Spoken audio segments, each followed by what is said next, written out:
Alright, so today I want to go over the making of yogurt in the Instant Pot. This is an 8-quart Instant Pot and it can hold 1.5 gallons of milk.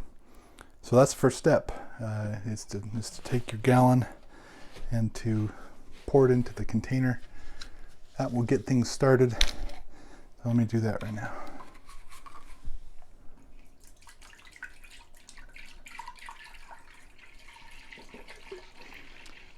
So there's fill lines on the side of the inside pot that indicate where the maximum is.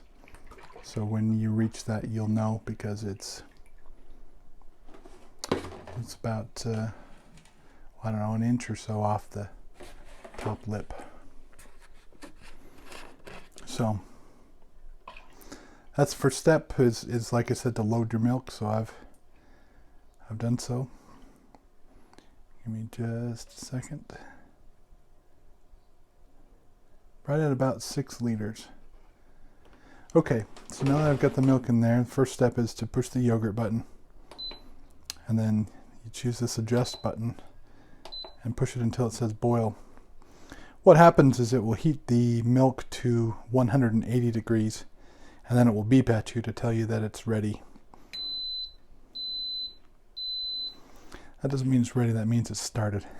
So it'll beep again when it's ready. So let's wait for that. Okay, enough time's passed that we are able to move forward. I'm going to use this Ryobi. You point it at stuff and pull the trigger and it tells you the temperature of the item. So when I do that here, it tells me, well, it was saying 160. It's been sitting here for a minute, but at one point it was 180. You'll just have to believe me. So it's now 160 roughly. And so that means the next step is I'm going to use this container that I have filled with ice and water as an ice bath. And I'm basically going to take this pot and I'm going to slip it here into the ice. I'm going to use a whisk to sort of turn it so that it from top to bottom, trying to get it to cool down. The temperature I'm looking for is roughly 108 degrees, and I'll check it frequently by scanning it with this. Right, and it says 160 degrees. Of course, that will change over the next 5 minutes as I whisk and then check the temperature.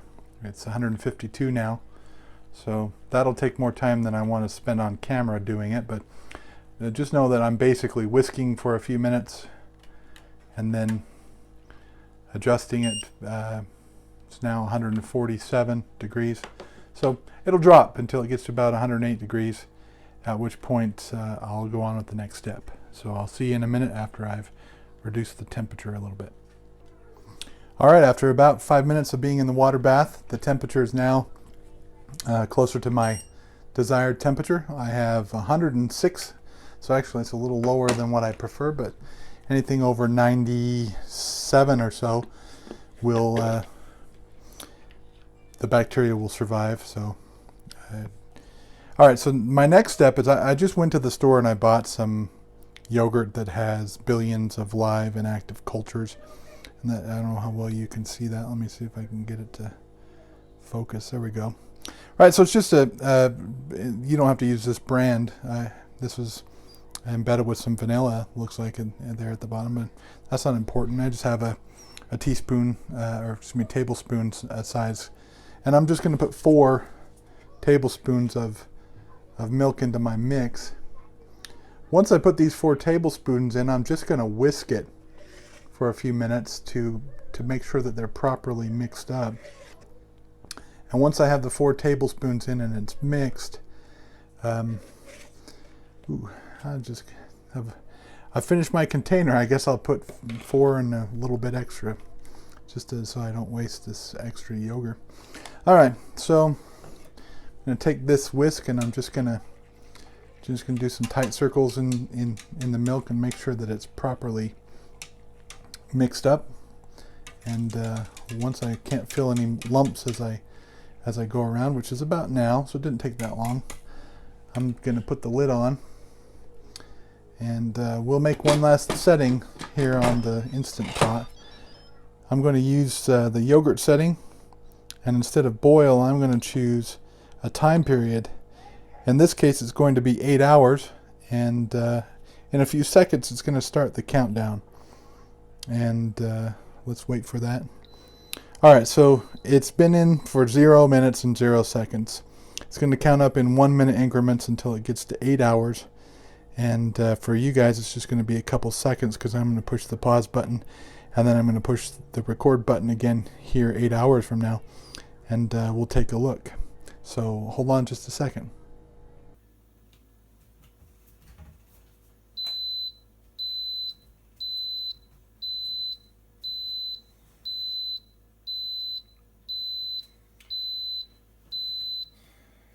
All right, let's get at it. So,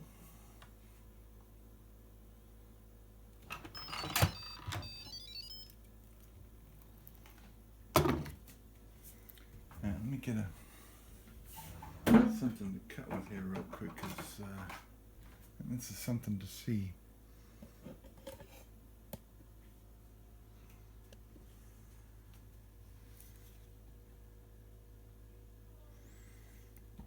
So, I don't know how well you can see it on the camera, but if I cut through this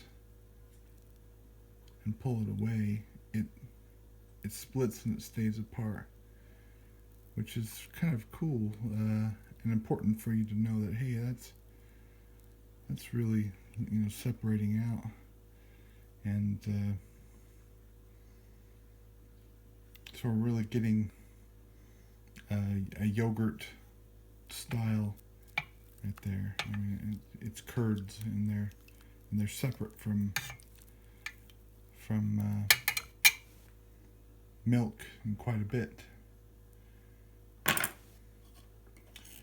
Okay, let me set it for the next thing I want to show you. All right, so what you're looking at here is Cuisine. It's a yogurt maker strainer. You have to use this. You do not have to use this in order to make delicious yogurt. A lot of times, I just use an old strainer.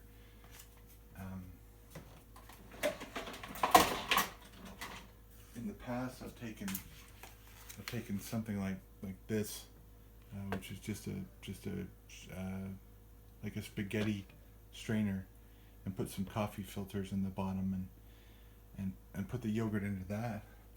The next step is we really just want to take this yogurt and separate out the whey. In the top there's sort of a yellowish liquid that is combined with this yogurt. So what I'm going to do is I'm going to take this yogurt and I'm just going to scoop it into this fine mesh filter. And what you'll see it happens is that the yogurt and the whey separate from one another, and the yogurt gets stiffer and thicker, and the whey, which is a liquid, gets strained out from the bottom. And whey is just protein that bodybuilders drink to get a heavy dose of protein. Of course, this has yogurt bacteria in it, but other than that, it's straight up that type of protein. So these are half gallon, by the way, so I won't have enough of these to completely do this batch. I've got 2 of them, and so you'll probably see me put some coffee filters in the bottom. But let me fill up this first one, and I'll be right back with you.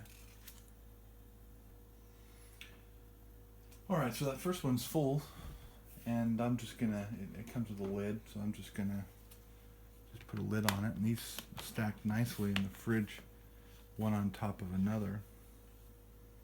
And like I mentioned, I've got 2 of them, so let me fill up the second one real quick. Okay, so almost done filling up number 2. As you can see,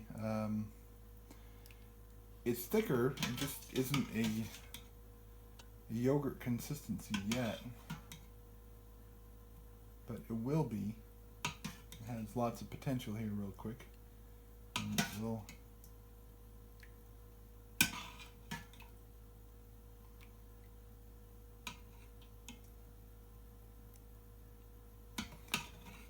Okay.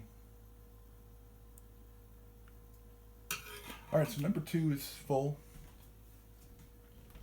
Now that I've filled up the second one, let's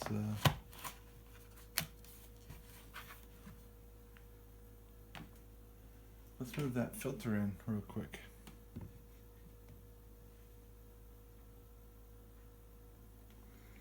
Okay, so I made a couple of adjustments. The first is that I've put some coffee filters in the bottom of this strainer, and I've put a metal bowl on the outside so that as the whey leaks through this, it doesn't stay with the yogurt. So now, because of the paper filters, I'll need to put a couple of scoops here in the bottom to get it started. And then really you just pick it up and drop it in.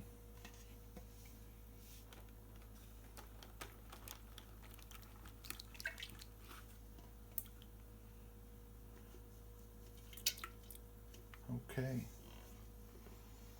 All right, so you just leave this in the fridge for another 8 hours, and we'll take a look at that when it's done.